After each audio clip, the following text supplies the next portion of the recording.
Hi hello welcome back to my channel.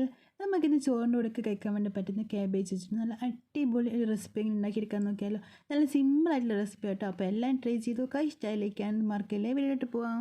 അപ്പോൾ നമുക്ക് അതിന് മിക്സിയുടെ ജാറിലേക്ക് 2 ടേബിൾ സ്പൂണോളം തേങ്ങ ഇട്ട് കൊടുക്കാം കേട്ടോ. അതിലേക്ക് നമുക്ക് ചെറിയൊരു പീസ് ഇഞ്ചി ഇട്ട് കൊടുക്കാം. അതിൻ്റെ കൂടെ തന്നെ 2 വറ്റൽ മുളക്, ചുവന്ന മുളക് ഉണ്ടല്ലോ, അതും കൂടി ഇട്ട് കൊടുത്തിട്ട് ഒന്ന് ക്രഷ് ചെയ്തിട്ട് മാറ്റി വെക്കാം കേട്ടോ. ഇതുപോലെ നമ്മൾ സാധാരണ ചമ്മന്തിയൊക്കെ അരച്ചെടുക്കുന്ന ആ രീതിക്ക് വെള്ളമൊന്നും ചേർക്കാതെ ക്രഷ് ചെയ്തിട്ട് വെക്കാം കേട്ടോ.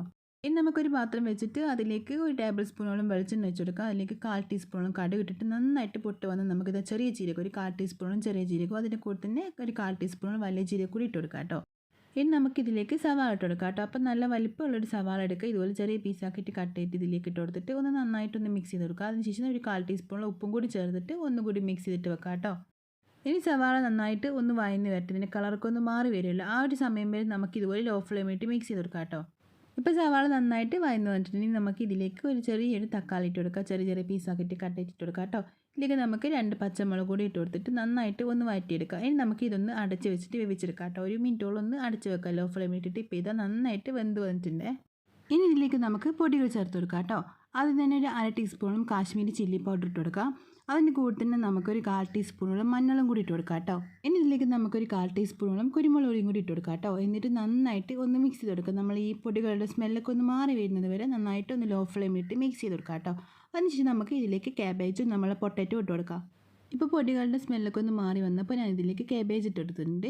ഒരു മീഡിയം വലുപ്പത്തിലുള്ള ക്യാബേജിൻ്റെ പകുതി ആട്ടോ ഇതിലേക്ക് ഞാൻ ഇപ്പോൾ ഇട്ട് കൊടുത്തിട്ടുള്ളത്. അതുപോലെ ചെറിയൊരു പൊട്ടാറ്റോ എടുത്തിട്ട് അതൊന്ന് ഗ്രേറ്റ് ചെയ്തിട്ട് അതും കൂടി ഇതിലേക്ക് ഇട്ട് കൊടുത്തിട്ടുണ്ട്. ഇനി നമുക്ക് എല്ലാം കൂടി നന്നായിട്ട് ഒന്ന് മിക്സ് ചെയ്തെടുക്കാം. അപ്പോൾ നമ്മളെ ക്യാബേജും പൊട്ടാറ്റോ ഒക്കെ നന്നായിട്ട് ഈ മസാലയായിട്ട് മിക്സ് ആക്കിയിട്ട് എടുക്കുക.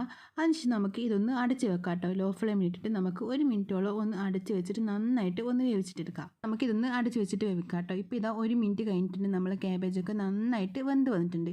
ഈ ഒരു സമയത്ത് നമ്മൾ നേരത്തെ ക്രഷ് ചെയ്ത് വെച്ചിട്ടുള്ള നമ്മളെ തേങ്ങ ഉണ്ടല്ലോ, അത് ഇതിലേക്ക് ഇട്ട് കൊടുക്കുക. ഇതിലേക്ക് കൂടി തന്നെ നമുക്ക് കുറച്ച് കറിവേപ്പിലയും കൂടി ഇട്ട് കൊടുക്കാം കേട്ടോ.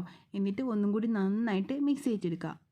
അപ്പോൾ ഇതിൽ തേങ്ങയും കൂടി ഇട്ടതിന് ശേഷം നമുക്ക് ഒന്നും കൂടി അടച്ച് വെക്കാം കേട്ടോ. ഒരു 10 സെക്കൻഡ് ഒന്ന് അടച്ച് വെച്ചാൽ മതി. ഒരുപാട് സമയമൊന്നും വെക്കണ്ടില്ല കേട്ടോ.